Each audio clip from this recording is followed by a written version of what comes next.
el día de hoy, que nos va a dar ya alguien bien conocido de la casa, Guillermo García Segura, y nos va a hablar de una protoplanetaria, una nebulosa. Entonces, es todo tuyo. Muchas gracias. Pues aquí voy a presentaros el cuarto trabajo de esta serie que hemos hecho en colaboración con Ronald Tam y Paul Ricker. Ronald Tam es de los padres de la evolución en común. Fue su tesis de doctorado, de hecho. Bueno, más lejos de la realidad, lo que nos enseñaron en la licenciatura y en los primeros cursos de doctorado, cómo se formaba una nebulosa planetaria, que era una estrella que evolucionaba a gigantes rojas, luego a GB, perdía su envoltura y luego se quedaba desnuda, tenía ionización y vientos rápidos que barría y formaba nebulosas. Eso ya vamos a tener que reescribir la historia porque no se parece en nada a cómo creemos ahora y la comunidad en general que se forma una nebulosa planetaria.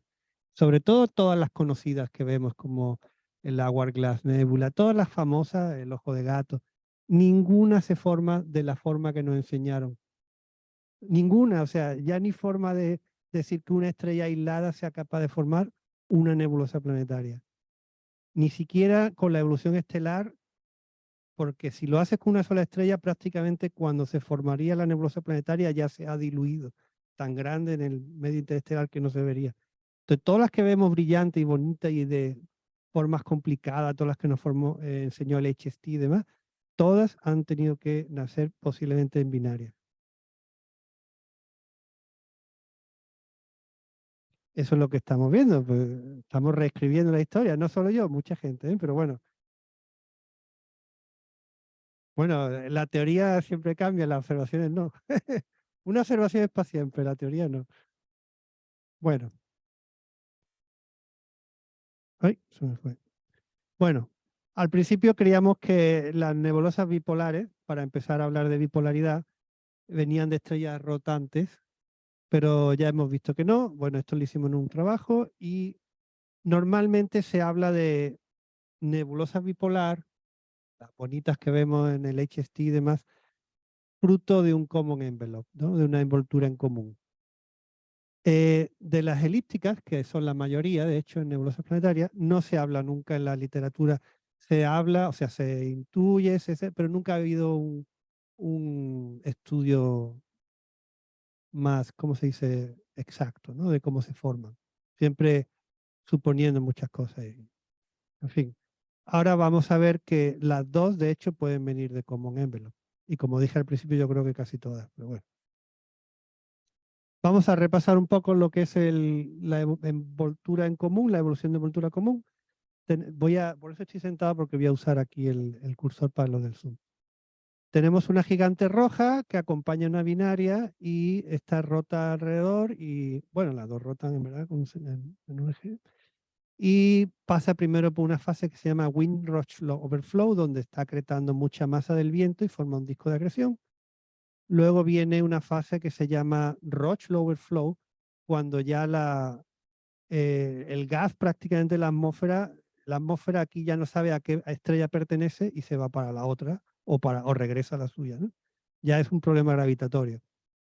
Luego llega una fase de envolvente común, propiamente dicho, donde esta secundaria entra en la envoltura de la primaria y cae en forma de espiral. Y ahí depende mucho de cuánta energía orbital y cuánto momento angular tiene en la órbita para ver si es capaz o no de eyectar toda la envoltura de la estrella. Ahí hay todo es dificilísimo calcularlo todavía, tiene que ser en 3D con supercomputadoras enormes y todavía hay bastante, o sea, queda mucho por hacer en esto, tanto en estrellas de baja masa como de alta masa, porque también en las estrellas de alta masa se da esto y sobre todo casi en todas, empezando por la famosa tacarina, ¿no? Y luego la parte que se eyectó y queda desligada gravitacionalmente se va, propiamente dicho, sobre todo por el ecuador, y la parte que queda ligada gravitacionalmente cae y forma un disco de acreción. En este caso es un disco circumbinario. Aquí depende qué tan eficiente es la eyección, pues una estrella se acerca más o no, dependiendo. Si es muy poco eficiente, las estrellas se quedan muy separadas. Si es muy eficiente, toda la energía orbital se va a la eyección y entonces se pueden hasta formar mergers, ¿no? Ahí, entonces también tenemos una gran gama de lo que se puede formar como resultado de Common Envelope. Esto se llama self-regulated phase porque todavía va sacando momento angular y energía de la rotación y todavía se van acercando más. En un futuro pueden llegar a ser mergers, en muchos casos. Bien, entonces lo que hemos hecho en toda esta serie de trabajos desde el 18 para acá ha sido el cómputo de mayor resolución que ha habido hecho con Flash, que fue de Ricker y Tan, lo hemos puesto, claro, esto es muy lento de hacer en 3D y lo que hemos hecho ha sido pasarlo a 2 dimensiones con el código Zeus. Entonces, por ejemplo, aquí vemos en esta cajita lo que está aquí más o menos, la binaria está ahí dentro, que todo el material se eyecta por el polo, digo por el ecuador, y la parte que se queda ligada gravitacionalmente es la que forma el disco de acreción. Esto lo estamos viendo, o sea, rota así perpendicular a la pantalla, ¿no? Entonces, eso es el principio. Partimos de que hay una binaria, ha pasado por un common envelope y forma un disco de acreción circumbinario. A partir de ahí, el disco circumbinario va a empezar a formar vientos del disco y también formación de jets, que es lo que hemos estado analizando en unos artículos previos. Esto ya lo hablé yo, pero lo vamos a repasar muy rápido. Tenemos el disco de acreción aquí en densidad y aquí es el campo toroidal, el campo magnético toroidal, que va ligado con esto. Y del campo toroidal, que es el mayoritario, como estos campos son inestables, se forma componente poloidal, o sea, en el eje teta y en el eje R. Estoy en coordenada esférica. Entonces ya tenemos aquí unas componentes del campo magnético que nos permiten hacer acreción por lo que se llama la magnetorrotational instability. Y lo que tenemos es, como ya habíamos computado, aquí solo vamos a ver el efecto de la gravedad y el campo magnético, no se inyecta nada, no hay viento que se inyecte, lo que sale es puro por el efecto de la gravedad.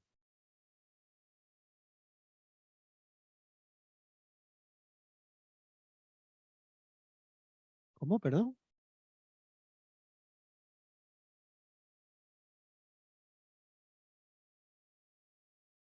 No, aquí no forman estrellas.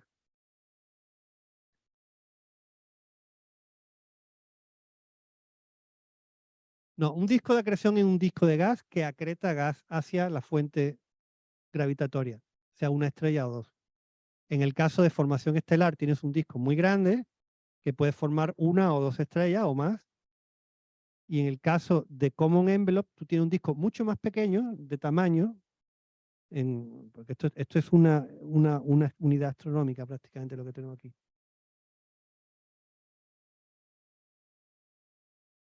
Que el disco lo formaron las estrellas. Ah, sí, bueno, sí, el gas viene de la envoltura eyectada. Es lo mismo. Si la acreción es lo que ocurre aquí. Bueno, ¿tú cómo lo quieres llamar? ¿Disco de acreción? ¿Decreción? De acreción, ¿está bien? Bueno, el caso es que se forma un viento autoconsistente, un viento que se lanza magnéticamente y forma jets. Este era para el caso de un periodo de rotación de 2 días. Para el caso de 5 días se forma lo mismo, pero un poco más lento el viento. Voy a adelantarlo un poquito. Y también forma unos jets, ¿no? Entonces, ahora ya que hemos llegado aquí, tenemos que la binaria, con su disco de acreción circumbinario, mejor llamarlo disco circumbinario, es capaz de formar jets y vientos, que no son vientos estelares. Bien. Entonces, esto lo podemos interpretar, aquí lo que tenemos, cuando esto está dando vueltas, es una barrera centrífuga. Por eso se forma este gap, este vacío, porque ese gas sale eyectado, es como por un efecto de batidora, ¿no? Como tenemos la batidora, le ponemos ahí para hacer la mayonesa, ¡bum! El gas sale y forma una barrera centrífuga. Entonces, al tener esta barrera centrífuga, esto es que el disco de acreción está empujando hacia adentro, y es como si le inyecto el gas hacia adentro, y claro, no tiene por dónde salir, y eso ayuda a formar los vientos magnéticos por presión magnética, acumula más presión hasta que se eyecta. Entonces, bueno, aquí tenemos los resultados de los vientos, tanto en velocidad, densidad, campo magnético y demás, para los dos casos. Y ya con esos vientos, que son del orden de 10 a la menos 7 masas solares por año, podemos empezar a formar cómo serían las nebulosas protoplanetarias que salen después de la Common Envelope. Entonces, volvemos a el cálculo de la eyecta del Common Envelope, y aquí ahora sí vamos a inyectar, ahora sí lo inyectamos, el viento que hemos computado previamente. Entonces lo que vamos a tener es una cosa así.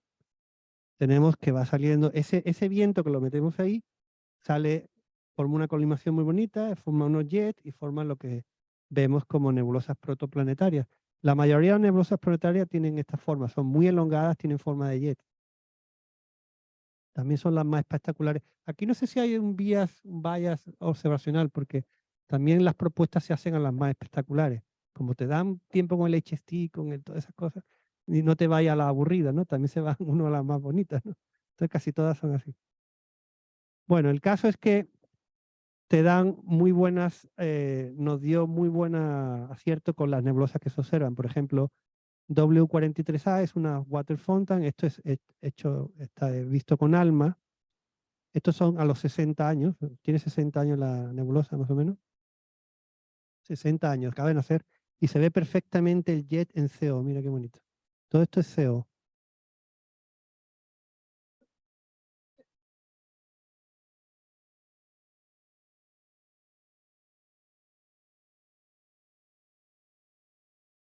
Ni forma el viento, ni forma el jet. El campo magnético es esencial para formar el viento de las protoplanetarias, tanto el viento en sí como el jet.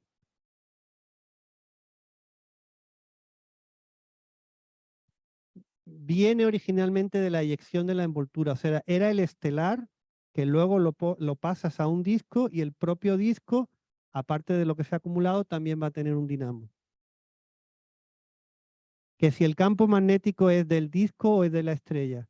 Y dije que originalmente era de la estrella que eyectó la envoltura, que luego ya es magnetizado el disco, y encima tienes un dinamo, si quieres, ahí para ponerlo más fuerte. Yo empecé con un campo magnético que no era dinámicamente importante, o sea, era un 2% de la equipartición. Pero claro, al acumularse en el disco, por pura presión y acumulación, llegaba a 10 a la 4 Gauss. Ya. Empezando por 100 Gauss, ya teníamos 15.000 Gauss. Y claro, ya ahí estaba muy cerca de la equipartición, y en cuanto sube un poquito más, se eyecta o sea, tiene más fuerza la presión del campo magnético que la presión del gas. Porque encima, al estar enfriando, la presión térmica va bajando y la presión magnética es la misma. Llega un momento que la presión magnética hace levitar todo.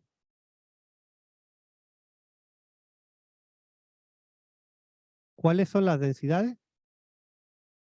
Estamos hablando aquí, yo creo que el orden a la 10 a la menos 18 gramos, o sea que son 4 y 2, 6, 10 a la 6, 10 a la 7, 10 a la 8 partículas. ¿Eh? ¿Cómo quieres?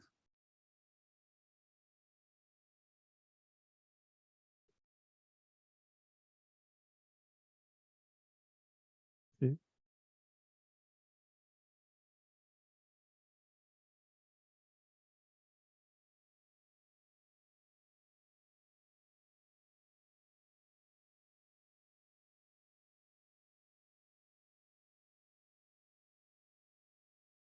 Bueno,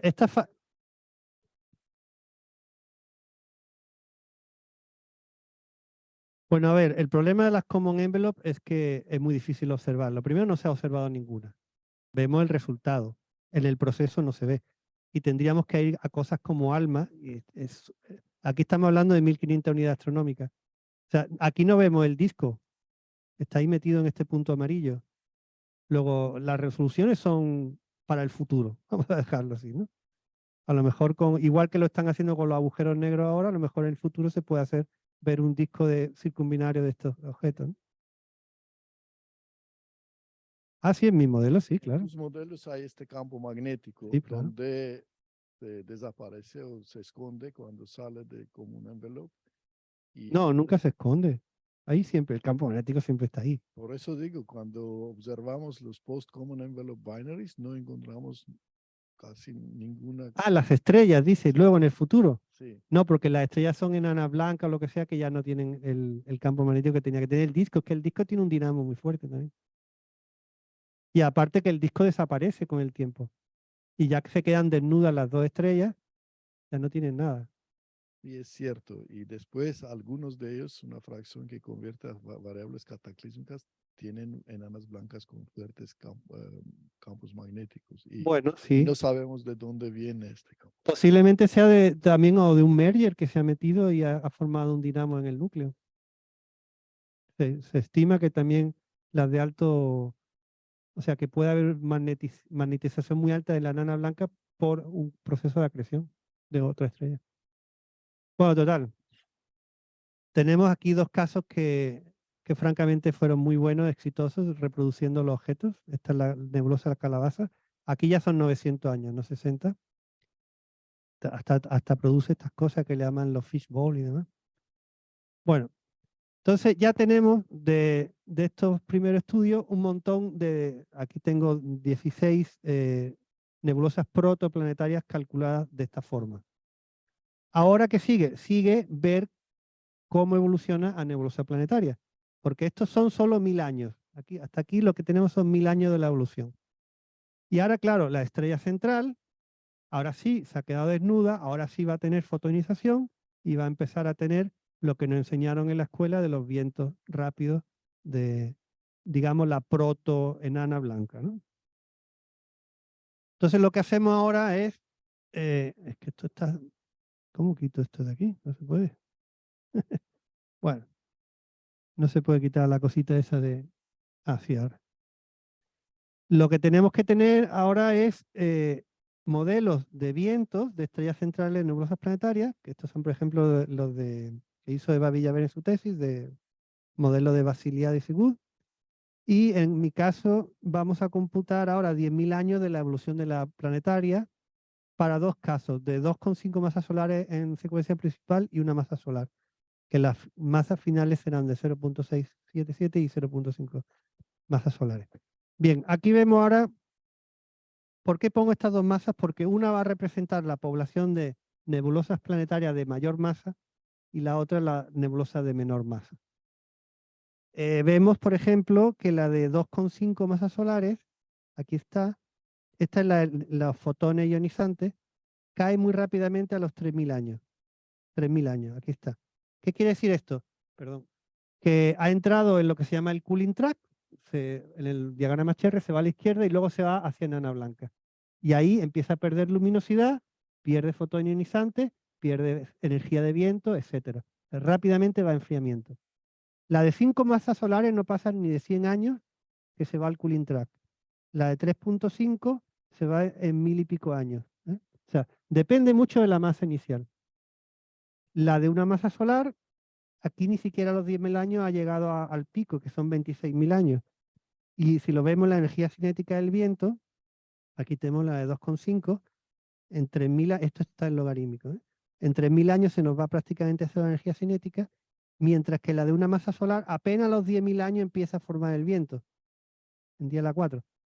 Luego quiere decir que las estrellas masivas van a empezar formando una nebulosa planetaria con mucho viento y fotonización, todo a la vez.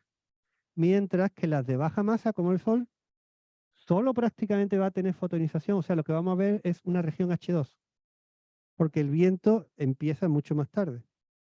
Y eso se va a notar muchísimo en el cómputo que vamos a ver ahora. O sea, depende mucho de la masa de la estrella central. Por ejemplo, este modelo de nebulosa protoplanetaria, si lo hacemos evolucionar con el track de 2,5 masas solares, pues a los 3.000 años nos da una nebulosa planetaria muy bonita y a los 10.000 años una cosa extraña, ¿no? Mientras que la de una masa solar, a los 3.000 años solo va a dar una especie de región H2 muy elongada, es como una protoplanetaria, parecida a la protoplanetaria, pero fotonizada, y a largo plazo, a los 10.000 años, una cosa extraña también, ¿no? Tenemos muchísimos casos que hemos computado, de esos 16, pues nos salen 32 para cada track. Y me voy a parar en este, por ejemplo. Este que era, toda la eyección estaba aquí prácticamente en el Ecuador, para 2,5 masas solares nos salen unas cosas bien extrañas, que lo iremos a ver esto, pero para el de una masa solar, ¿ay?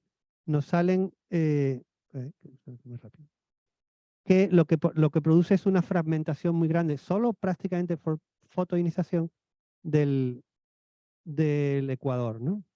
Y con el tiempo, ya a los 10.000 años, ya tiene viento como para formar una nebulosa planetaria típica, que son las elípticas que nos sale aquí, ¿no? Bien, entonces,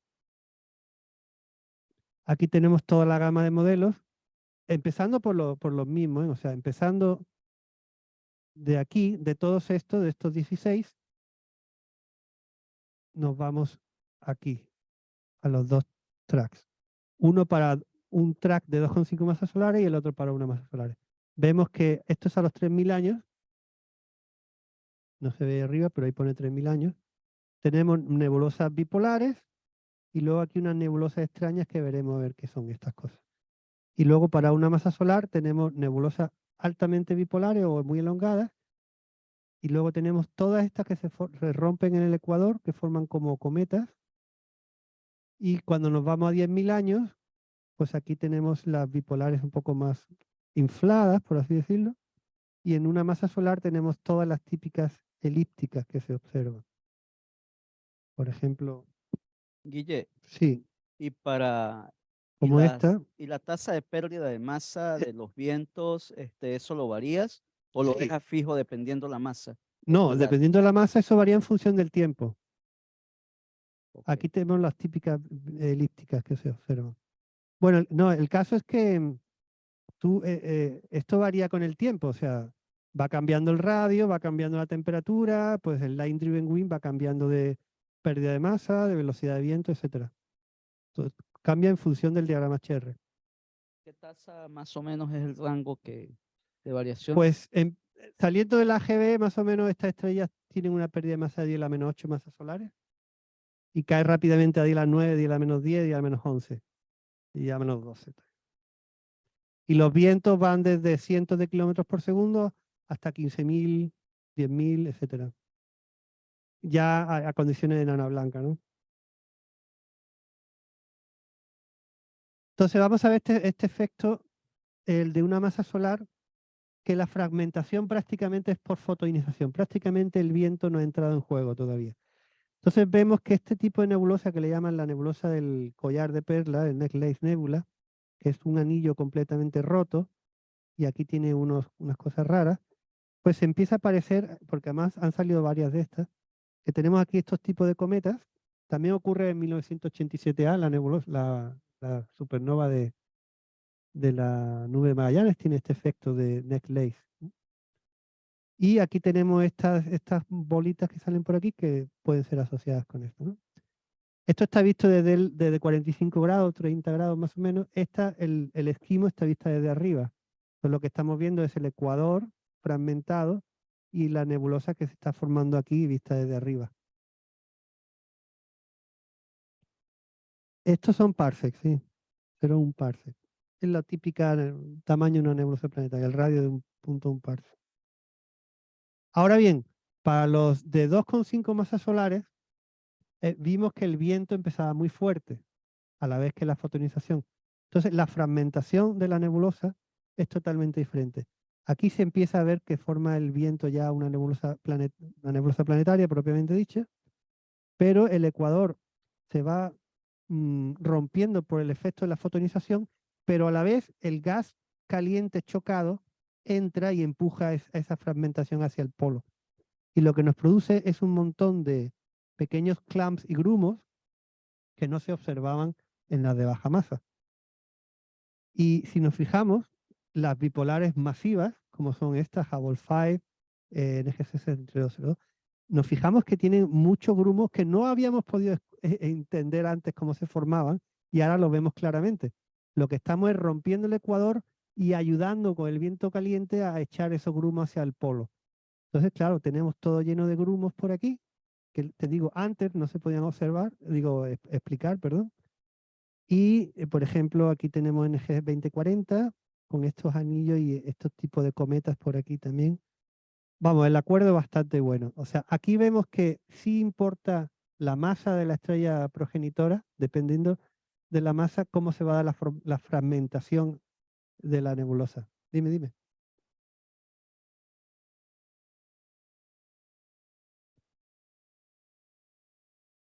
No, aquí es sobre todo fotoionización. Luego lo voy a explicar. Y luego lo ayuda también pues la inestabilidad dinámica Kelvin-Helmholtz, inestabilidad de Wigner, Rayleigh-Taylor, pero sobre todo empieza como fotonización. Entonces ya podemos ver, por ejemplo, que un modelo de 2,5 masas solares que empezaba con este modelo va a llegar a una nebulosa que, por ejemplo, se parece a la red Spider Nebula. Y ahora sí lo podemos computar desde que nace hasta que llega aquí. Vamos a verlo, por ejemplo. Esto es modelo de 0 a 1000 años. Cuando llega a 60, más o menos por ahí, es el caso de la Water Fountain W43A. Sigue evolucionando, vamos a llevarlo hasta los 1000 años. Hasta ahí, ya llegó a los 1000 años. Y ahora vamos a empezar desde los 1000 años hasta 10.000 años. Agarramos ese modelo, le inyectamos el viento de 2,5 masas solares. Bueno, 2,5 en el SAMS, ¿no? En la secuencia principal. Y ahora vamos a ver cómo empieza por aquí a formar, se escapa el viento rápido ya de la estrella, y empieza a formar ahí un lóbulo. Sí, esto se va autoexpandiendo, es la gracia que tiene este cálculo, que empezamos de escalas de solares y llegamos a 10 parsecs, ¿no? El gris se autoexpande, es homólogo, como en las de cosmología. Por eso nos permite eso hacer 5, 6, 7 órdenes de magnitud en tamaño. Entonces, cuando estaba por aquí, es cuando, por ejemplo, se parece a la red Spider Nebula, tiene hasta las inestabilidades por ahí y tal, ¿no? Y un centro muy brillante, como se ve aquí. ¿Eh? Entonces ya podemos decir más o menos cómo puede ser la evolución desde una binaria que se colapsa, se mete una dentro de la otra, y cómo llega a formar una nebulosa planetaria de este tipo, ¿no? Y acaba así, acaba bien chonchota, bien inflada.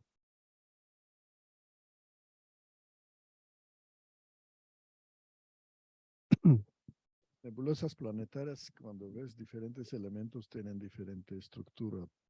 ¿Tus modelos consideran en que... Sí, No, bueno, todo es casi todo hidrógeno. Aquí es puro hidrógeno, pero la dinámica va gobernada por el hidrógeno. Porque además la fotonización en la clave, pues es el hidrógeno. Sí, pero la cantidad de nitrógeno es chiquitísimo y en la hidrodinámica no te afecta. En la formación de líneas sí, pero en la hidrodinámica no. A la hidrodinámica lo que le importa es la velocidad, la energía y la velocidad del sonido. Y como todas las nebulosas tienen 15, 17, 18 kilómetros por segundo de velocidad del sonido, pues ya está. Bien. ¿Cómo? No, pueden ser binarias. Aquí vamos a ir, ahora luego vamos a ir a eso. Bueno, hay otras estructuras como Abel 63, que es esta es una eclipsante, o sea, una binaria eclipsante, no hay duda que es una binaria. Y curiosamente esta la estudió Beto hace tiempo, y es una bipolar, pero es una bipolar extraña, no es la bipolar que estamos acostumbrados a ver, porque aquí lo que vemos es que las bipolares normalmente son brillantes los bordes y se va difuminando hacia el medio, ¿no? Pero no hay gas por fuera. Y si nos fijamos aquí se ve algo por fuera, ¿no? Hay gas aquí. Entonces, yo lo que creo es que no es una bipolar, sino, como en este caso de 2,5 masas solares, lo que tenemos es una elíptica por fuera, el ecuador se ha inflado y tenemos una forma que ahora la vemos como bipolar. Aquí este gas que tenemos sería el de por aquí, ¿no? Entonces, aparentemente parece una bipolar, pero bueno, sí es una bipolar, ¿no? Pero claro, aquí hay que ver qué es lo que ve el telescopio. Si nosotros hiciéramos esta imagen más profunda, ya veríamos, según yo, mi predicción, el choque de fuera, de esa forma, ¿no?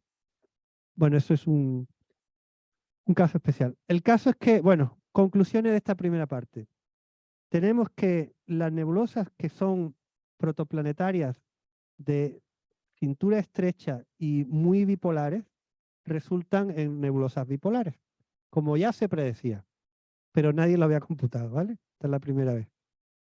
Tampoco nadie había computado el lanzamiento magnético. Todo esto es nuevo prácticamente, del 18 para acá. Las estrellas más masivas, eso sí, van a dar bipolares, pero donde los lóbulos son como más redonditos, más inflados por el viento, tipo globos, ¿no?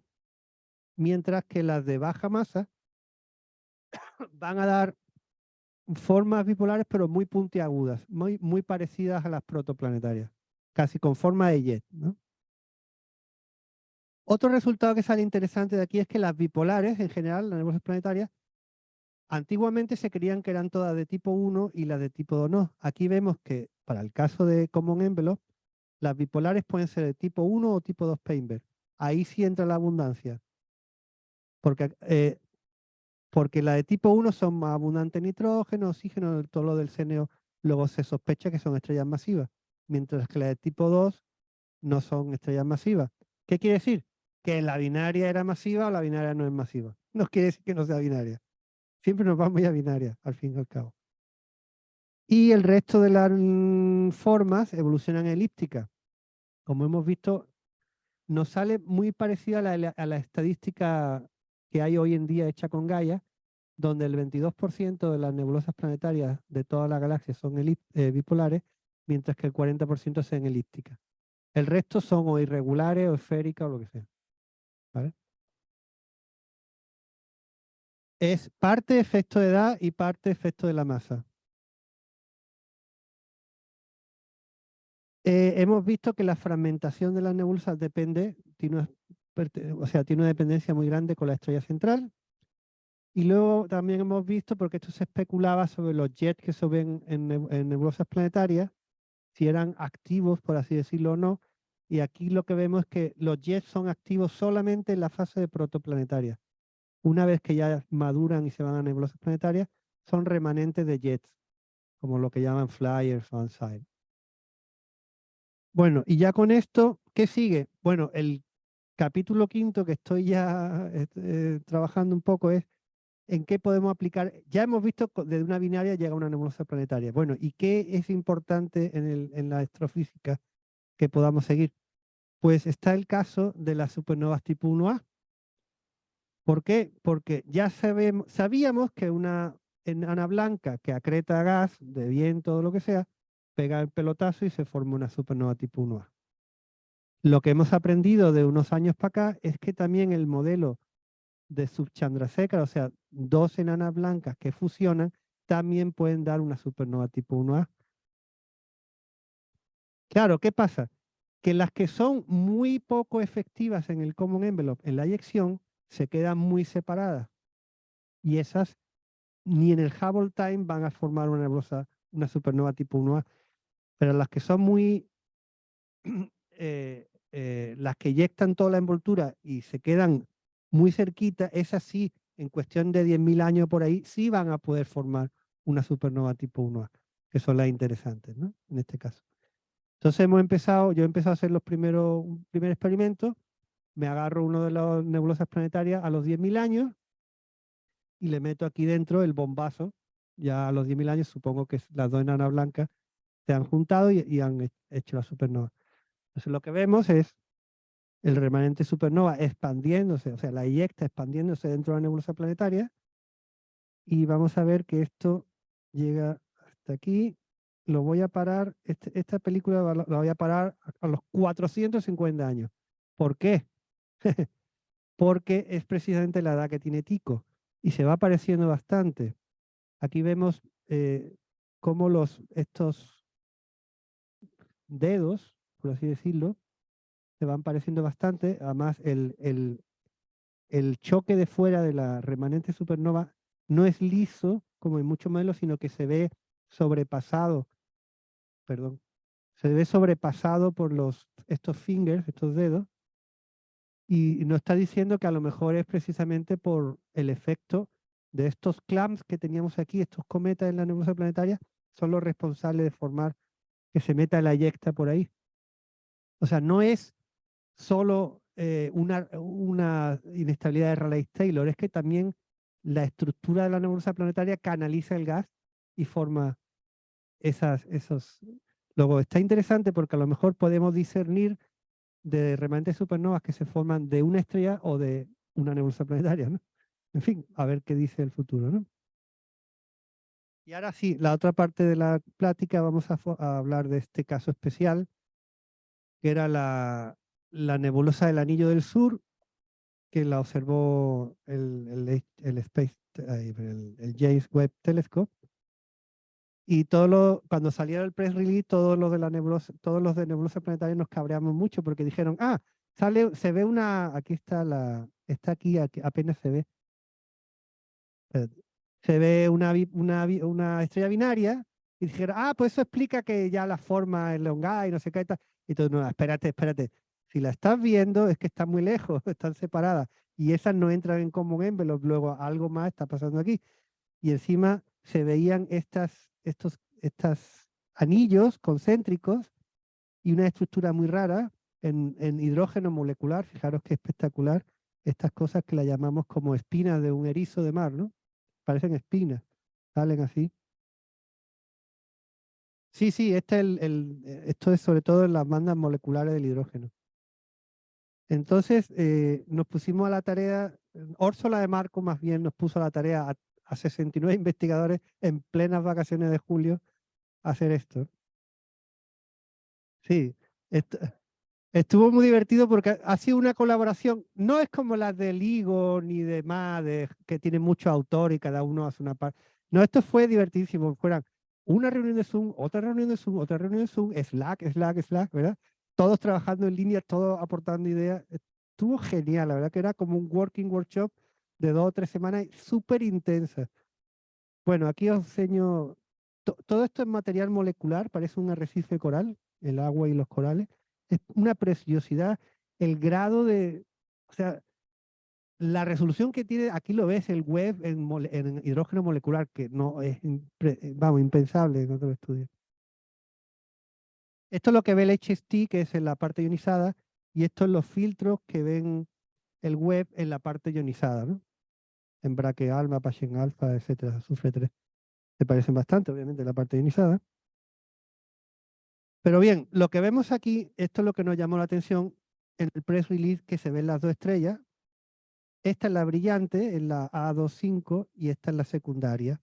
Pero es brillosísima en el último, en el 1800. O sea, hay algo que está emitiendo muchísimo polvo ahí, que no es normal. O sea, como una estrella central de planetaria que debe tener unos 100 o 200.000 grados Kelvin, está rodeada de polvo, ¿no? Está emitiendo en polvo.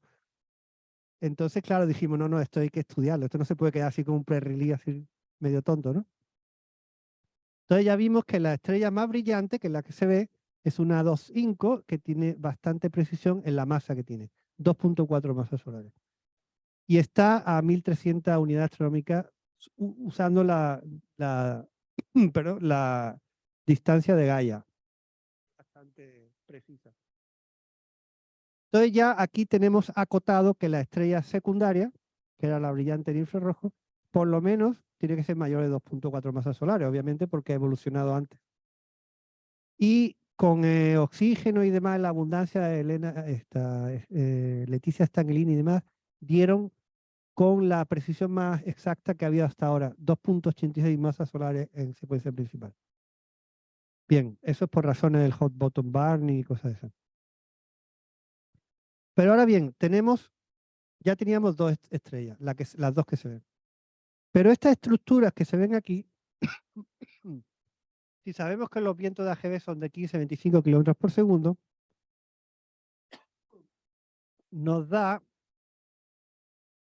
un periodo para que se formen esto, de 290 a 480 años. Quiere decir que hay una estrella, posiblemente de 0.2 masas solares, que es el límite para observarla, de ahí para abajo no la vamos a ver, que no se vería, que estará a una separación de 40-60 unidades astronómicas, que está orbitando con la primaria, que produce ¿cómo se dice? Una perturbación en los vientos del AGB cuando se va para un lado o para otro, ¿no? Entonces lo que forma estos anillos. Estos anillos están separados en el tiempo, en su formación, de entre 290 y 480 años. Luego implica que aquí ya tenemos un sistema de 3 estrellas. La grande que vemos en el visible, la primaria que vemos en infrarrojo sobre todo, y una que debe estar ahí, que debe estar a 40-60 unidades astronómicas. Pero ahora bien, claro, esta es la clave, que tenemos mucho infrarrojo. Esto es lo que hizo Christoph. Christoph está en el paper y también está Loren Sabin, viendo cuáles son las líneas de H2 que entran en los filtros del web y demás. Aquí vemos desde el primero, los de molecular y el último de azufre 3. Pues bien, aquí se ve muy visible las 2 estrellas, esta es la primaria.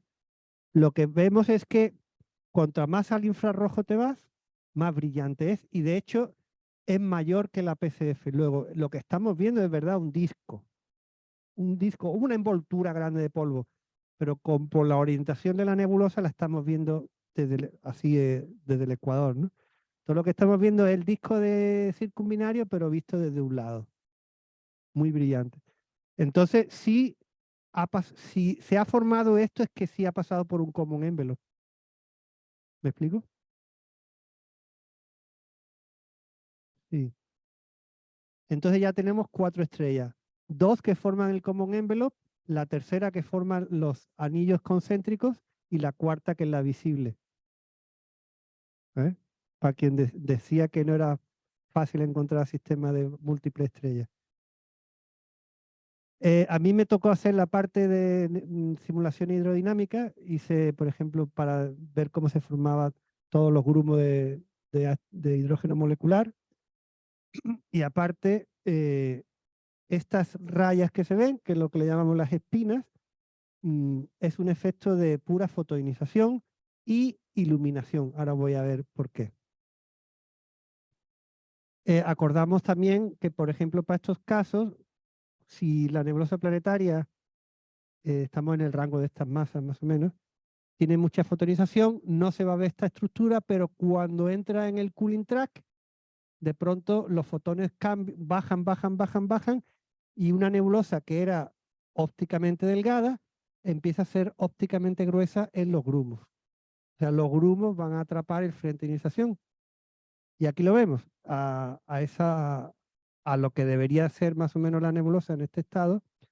Tenemos que los grumos que se forman aquí de hidrógeno molecular son los que atrapan el frente de ionización. Este es el material fotoionizado y este es el material molecular.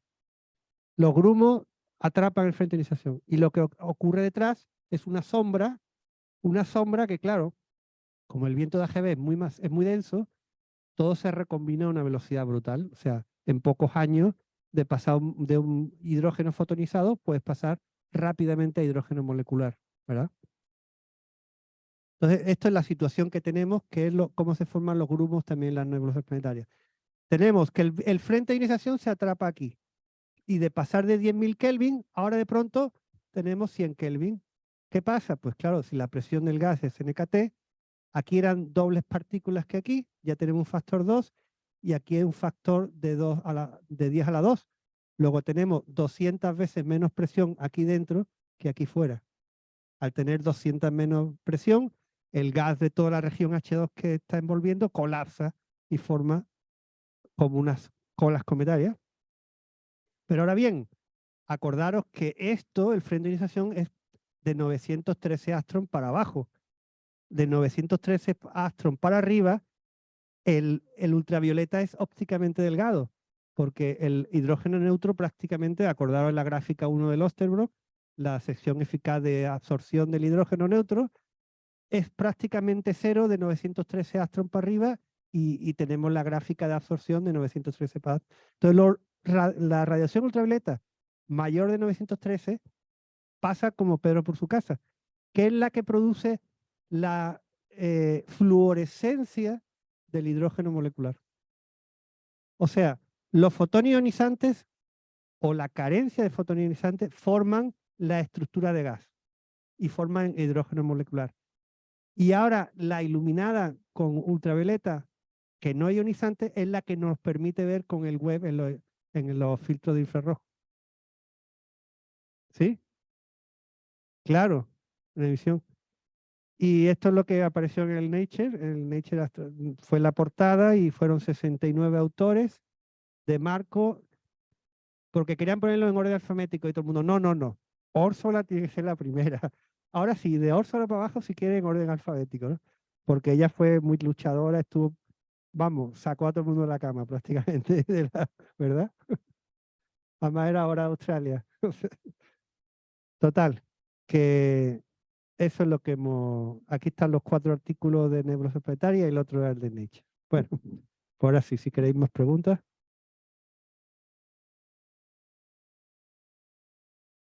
Excelente.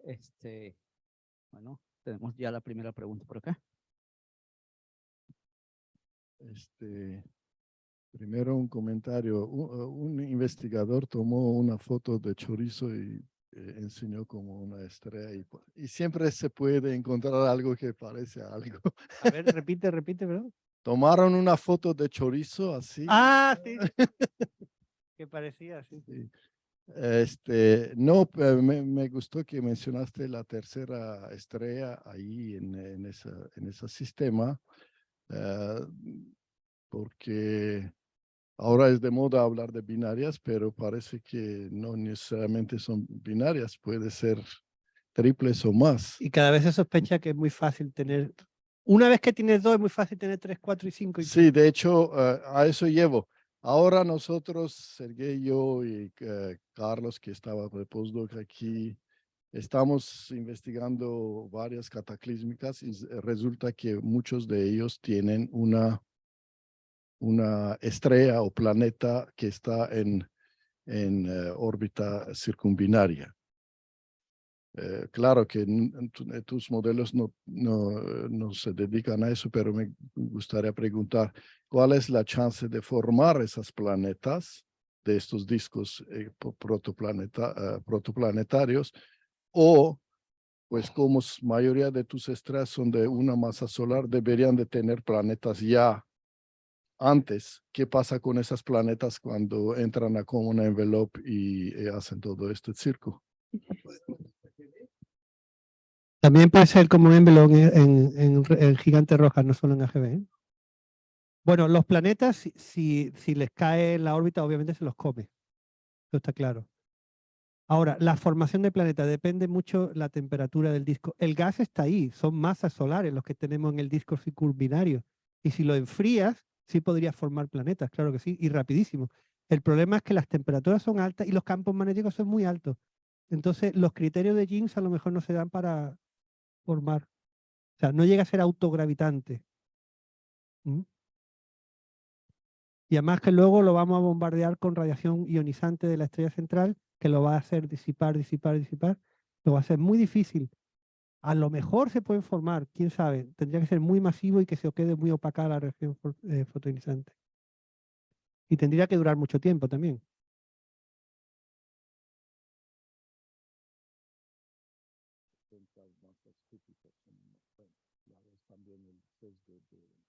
Y luego, claro, si quedaron fuera del Common Envelope, van a sobrevivir. Y sobre todo los rocosos, ¿no? Entonces ahí van a estar. Para formar todas estas estructuras que tú presentaste, digo que está muy bonito, necesita campo magnético. Y campo magnético del Sol no es tan fuerte y cuando va a desaparecer, entonces van a pasar por disco, de energía de campo magnético tiene que bajar con tamaño. ¿Cuál es el mecanismo de generación y soporte de campo magnético por estas escalas de tiempo? Ok, el campo magnético del Sol aparentemente es pequeño en la superficie, pero las manchas solares nos revelan que el que está dentro es muy grande. Entonces, a medida que te adentras en la estrella, los campos magnéticos son importantes. Y lo que estamos haciendo es romper la envoltura y eyectar todo ese campo magnético hacia afuera. Luego los campos sí pueden ser importantes, ¿eh? Y aparte que tenemos y si ya partes de un campo semilla fuerte, hacer un dinamo y amplificarlo es muy fácil. En general, de esto material en disco, por ejemplo, tiene que estar ¿cuál temperaturas de material en disco, más o menos? No, porque para generar tú tienes que tener gas ionizado, tener partículas, cargas. Sí, bueno, el gas ionizado, cuidado, que puedes tener ionización parcial de elementos por debajo del hidrógeno, o sea, con el potencial de ionización más bajo que el hidrógeno, que también surgen efectos, incluso moléculas, ¿eh? O sea, el campo magnético no solo al gas ionizado, al gas parcialmente ionizado. En nebulosa, en nubes moleculares es importante, en gas atómico, por supuesto. O sea, que el campo magnético, cuidado, no es solo de 10.000 grados para arriba, ¿eh? Puede ser importante para 500 grados también.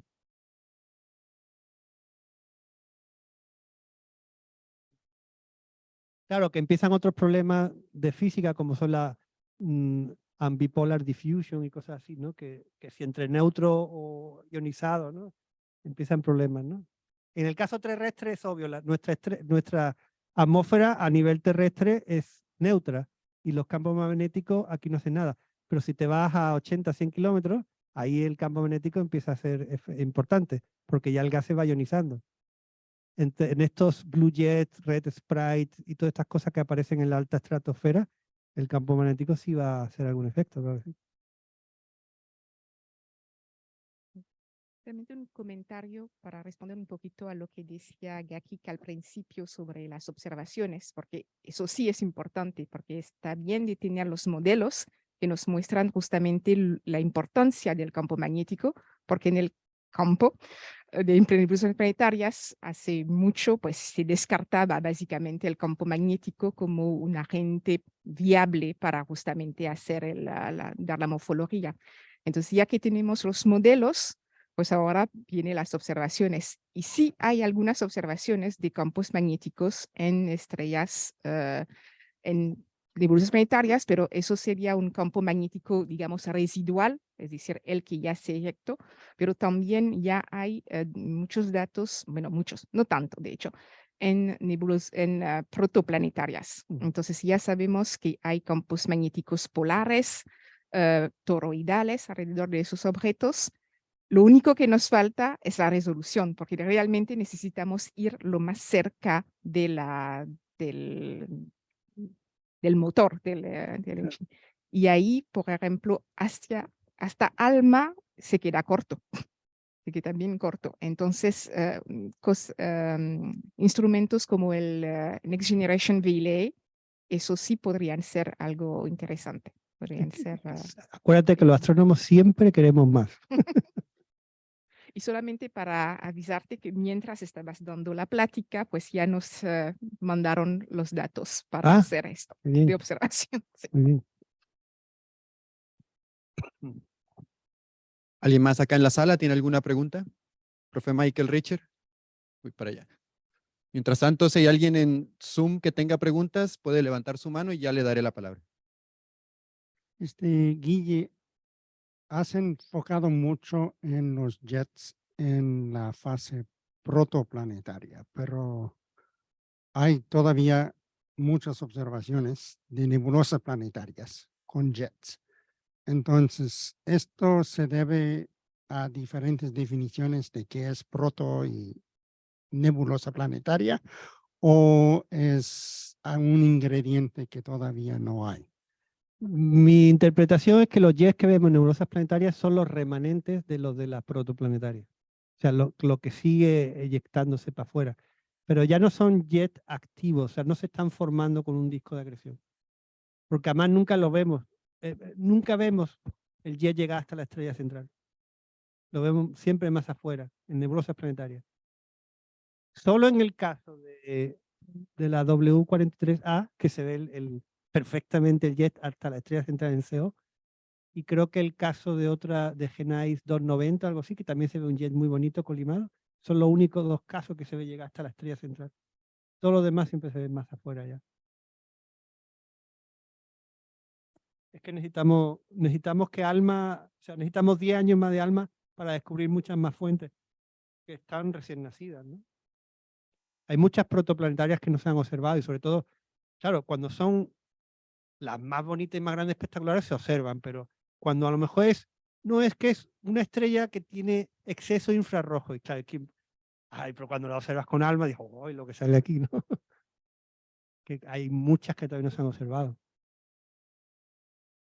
Hay como, ¿qué será? Observada unas 10.000 nebulosas planetarias, 8.000 en nuestra galaxia, y protoplanetarias habrá unas cientos. Protoplanetarias. O sea, que necesitamos por lo menos un factor 2 o 3 más en observar protoplanetarias, ¿no? De 1.000 años a 10.000 años, pues un factor 10. Bueno, esa es ojalá encontráramos todas así. Contra más joven, más pilla de cómo se está formando y el intentar explicarlo físicamente es más fácil. Bueno, entre comillas.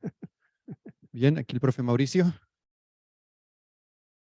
Entonces estoy bien al resumir de que todas las estructuras padrísimas que encontramos ahora en las nebulosas planetarias grandototas, todas esas, tú las puedes predecir si las conoces, cómo fue su estrella múltiple inicialmente y cuál fuera su campo magnético. Pues vamos llegando a eso ya, poco a poco, sí. De que es como un diagnóstico, ve una radiografía y te dice tú tienes cáncer de pulmón, por así decirlo, ¿no?